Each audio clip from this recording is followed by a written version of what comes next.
Welcome back to my channel. The courtroom was still, too still. You could feel the tension pressing against the walls as Christine slowly rose to her feet. Her hands trembled, her eyes locked on Kody. "I have evidence," she whispered, her voice breaking just enough to make everyone lean in.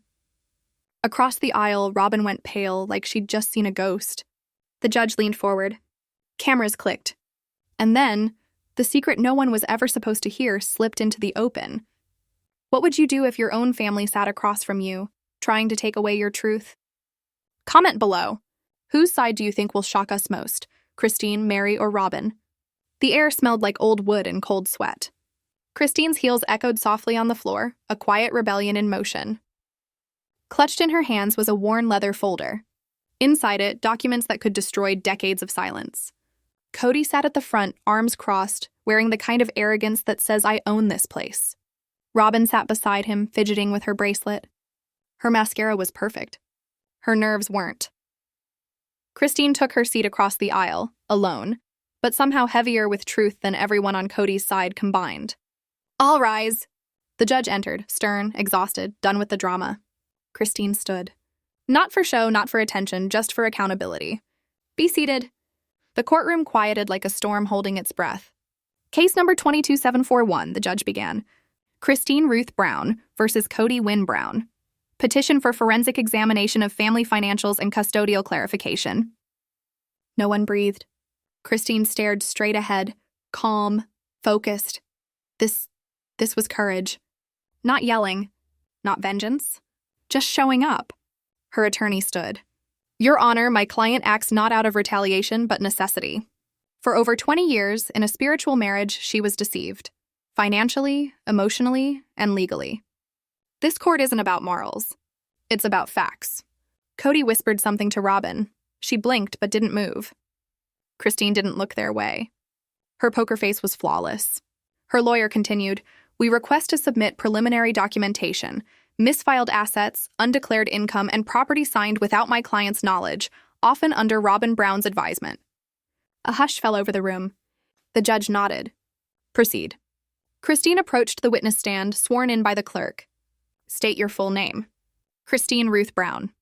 "And you understand you're under oath?" "Yes," she replied, steady. "I was spiritually married to Kody Brown in 1994. We were never legally married. I raised our children, maintained our homes, and supported our lifestyle built on love and faith. But I also witnessed things, missing documents, hidden accounts, unexplained expenses, and silence that said more than words ever could." Kody's eyes narrowed.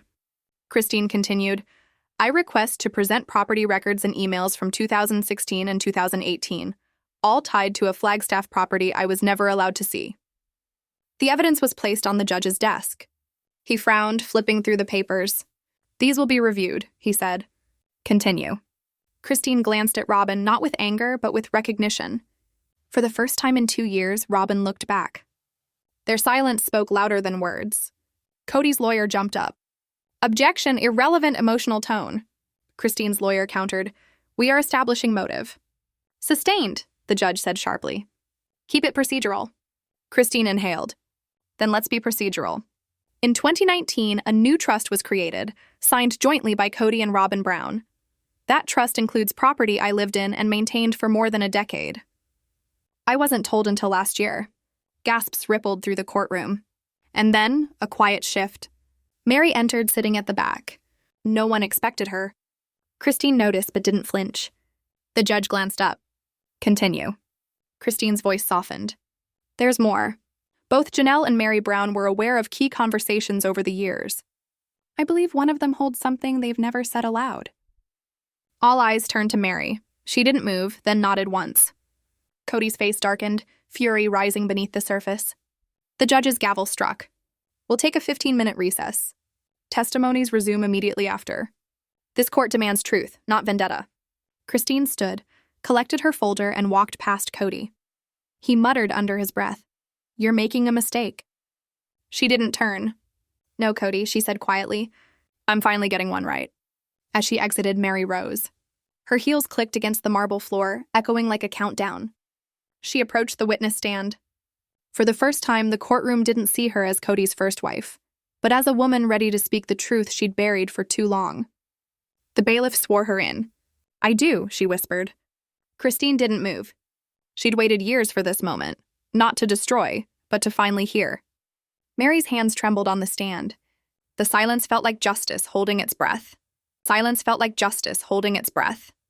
The courtroom was tense enough to snap.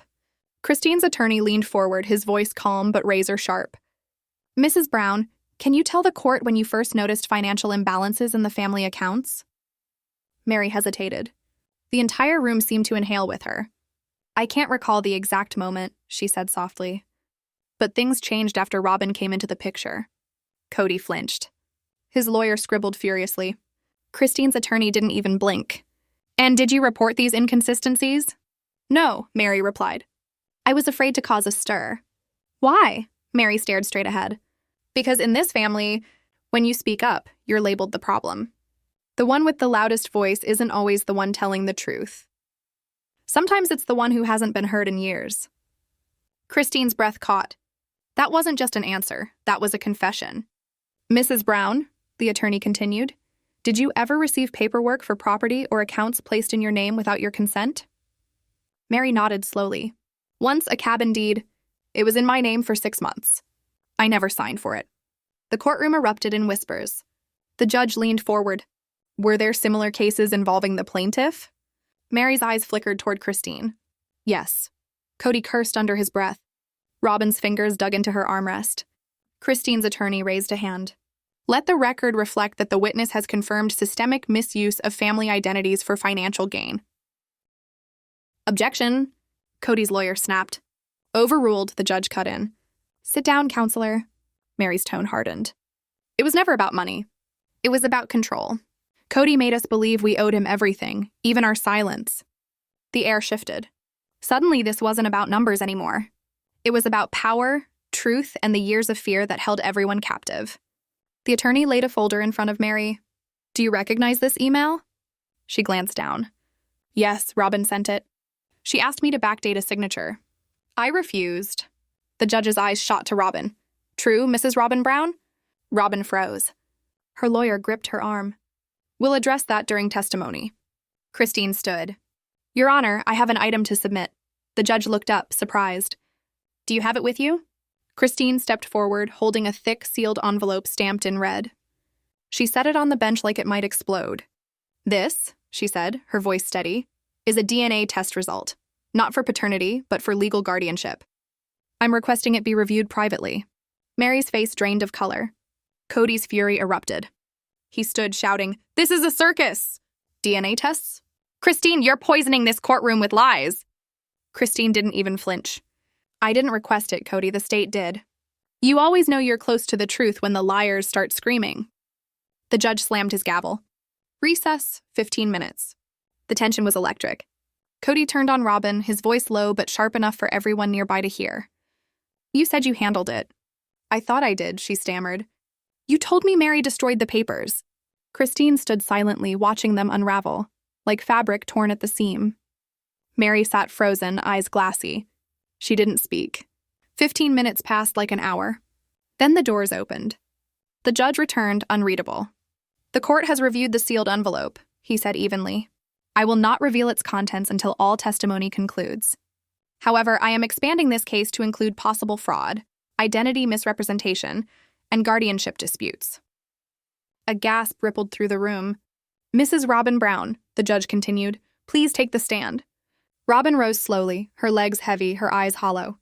She was sworn in and sat down, barely holding herself together. "Did you ever forge or alter documents related to family finances or custody?" Christine's attorney asked. "No," Robyn whispered. "Never." "Did you ask Mary Brown to backdate a signature?" "I may have asked for help understanding a document, but not to forge it." The lawyer held up a printout. "Is this your email address?" Robyn hesitated. "Yes. Did you send this message?" Her voice cracked. "I don't remember." "Permission to introduce video evidence," the attorney said. The judge nodded. A screen flickered to life, a GoPro video from 2 years ago. Christine looked away. She didn't need to see it again. Kody paced in the frame, furious. Robyn sobbed in the background. Then her voice came through, trembling but clear. I knew she'd find out, Kody. Christine always digs. She always finds the truth. And just like that, every lie in the room finally had a face. The moment the footage ended, the courtroom detonated into chaos. Voices rose, gasps echoed, cameras clicked. But some lies don't need explanation, they expose themselves. On the stand, Robyn buried her face in her hands, trembling. The judge's gavel slammed down. Order! I will clear this courtroom! When silence finally returned, Christine stood, steady and unflinching. I didn't come here to destroy anyone, she said softly. I came to end the pretending.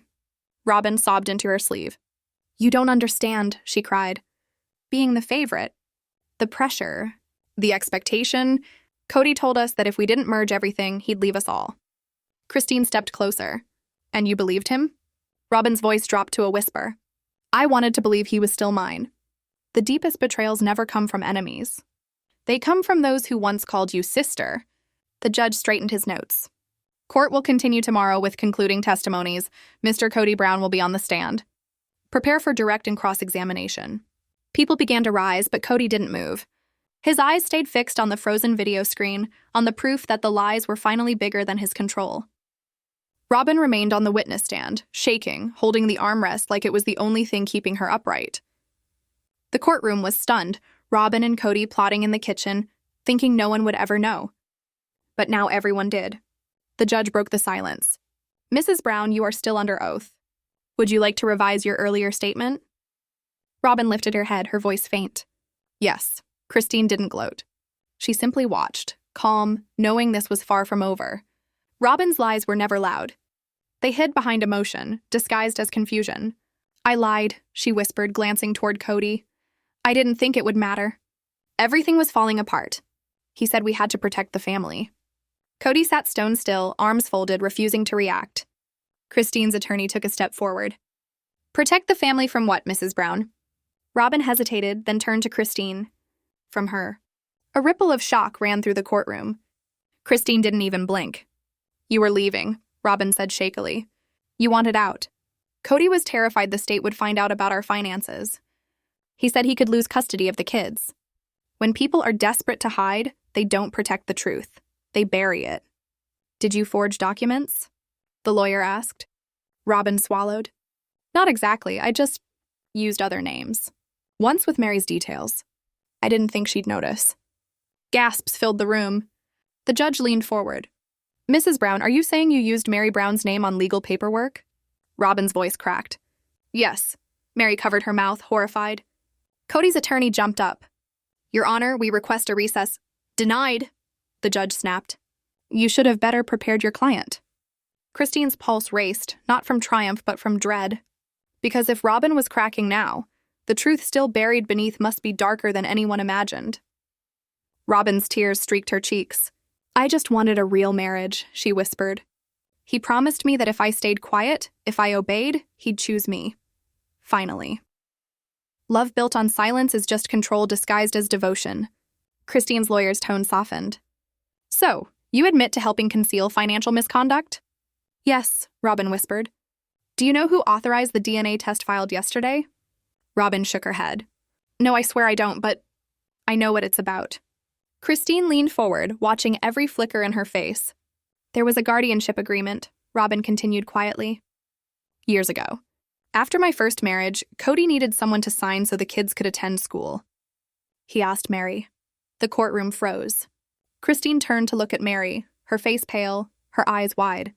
The judge's voice was sharp. Are you saying you forged Mary Brown's signature on a custody form? Robyn couldn't answer.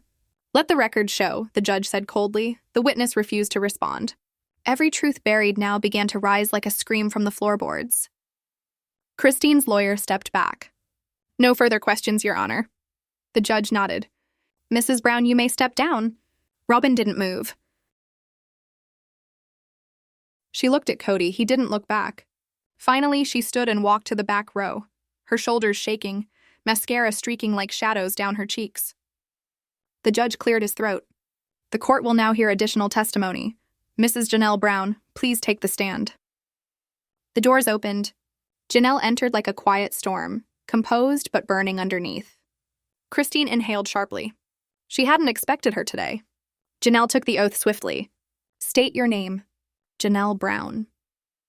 She wasn't fragile like Robyn, but the exhaustion in her eyes said everything.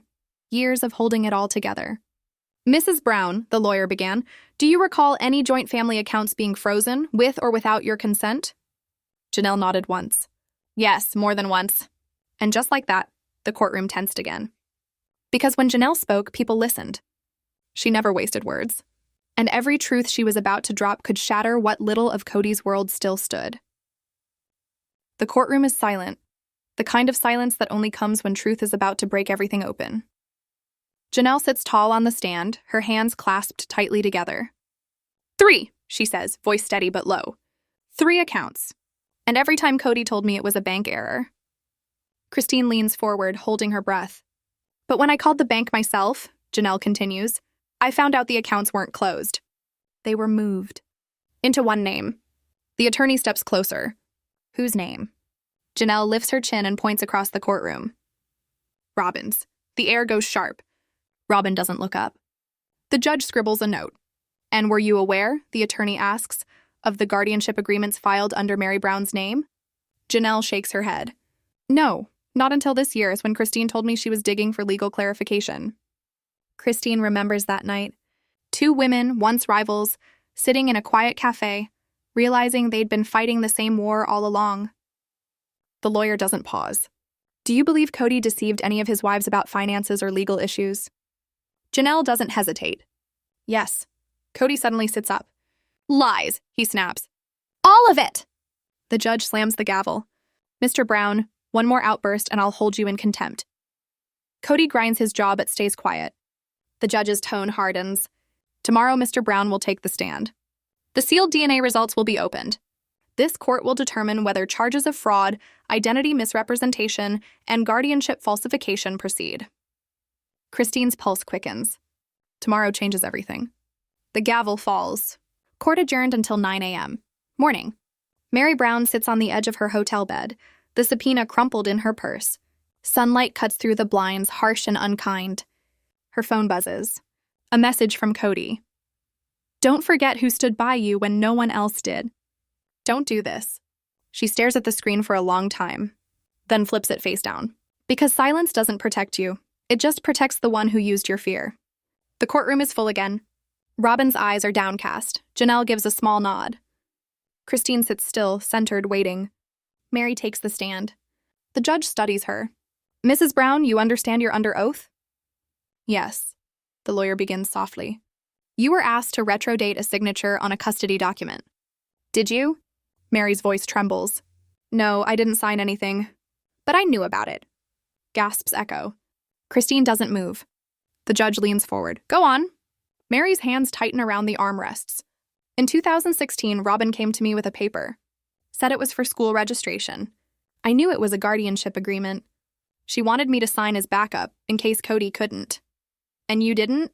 Mary shakes her head. No, but I didn't report it either.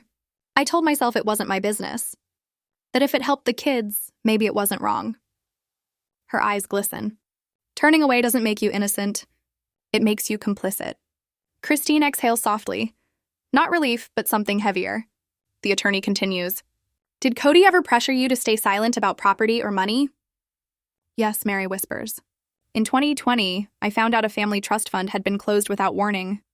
When I asked him, he said, you don't need to worry about things that aren't yours. What did you do? I dropped it. Why?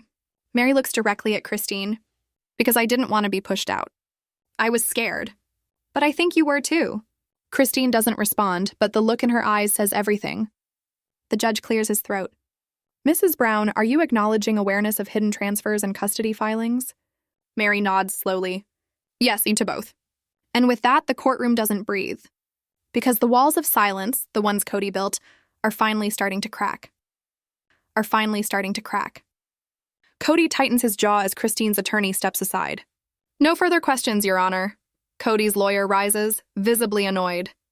Mrs. Brown, he says, are you resentful about the breakdown of your marriage? Mary blinks, a faint smile tugging at her lips. Aren't we all?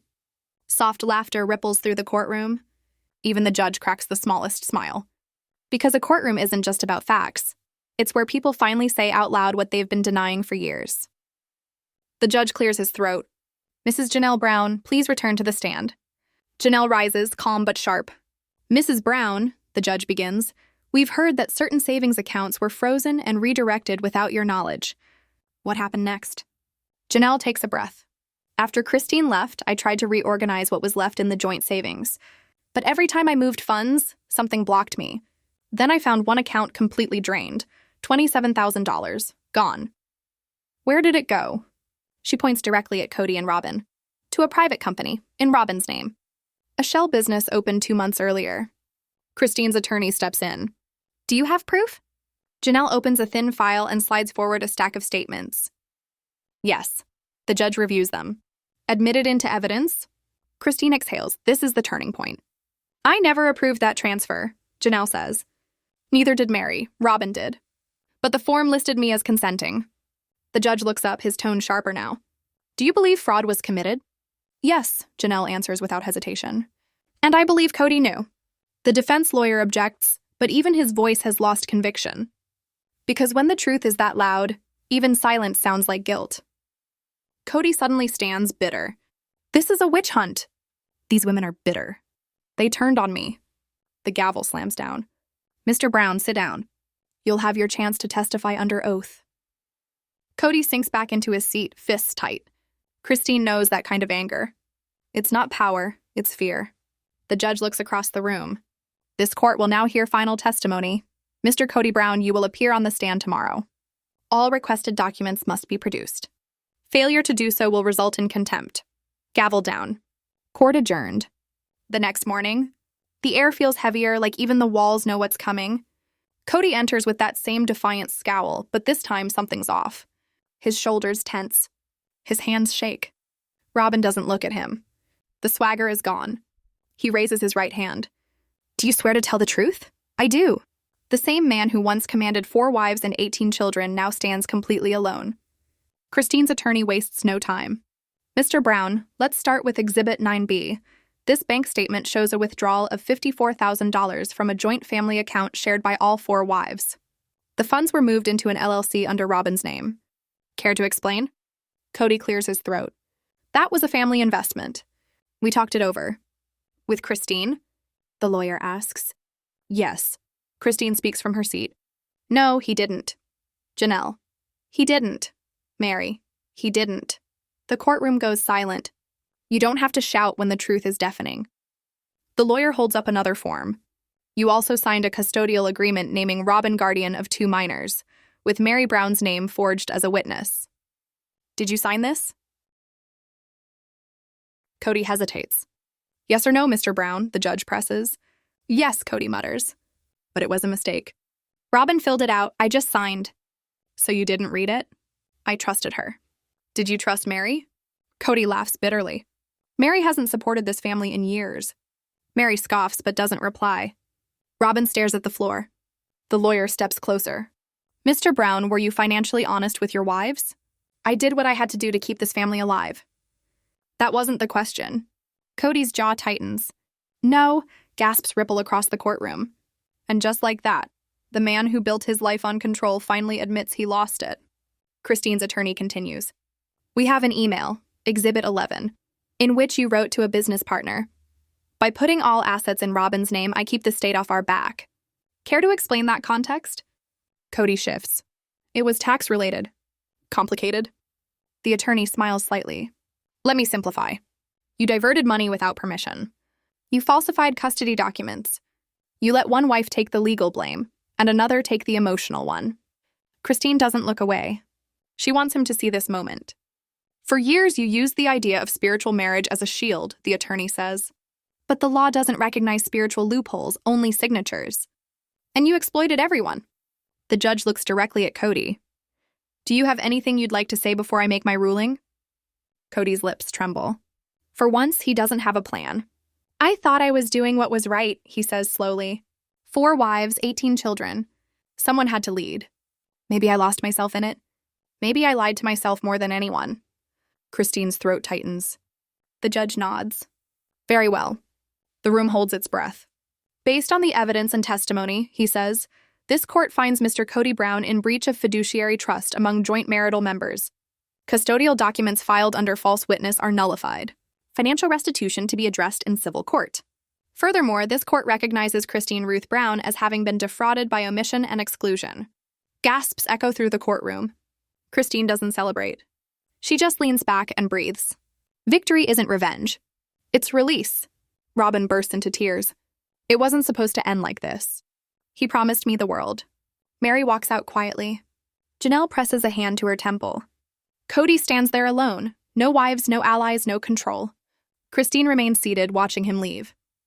He stops for a moment near her row, but says nothing. Outside, the air feels new.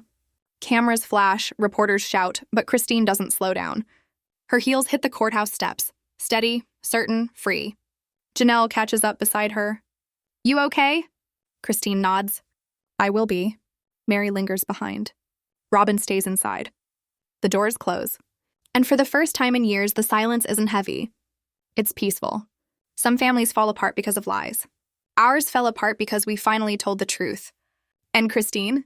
She didn't win today. She survived. Comment below. If you were the judge, would you have forgiven Kody? Or gone even tougher?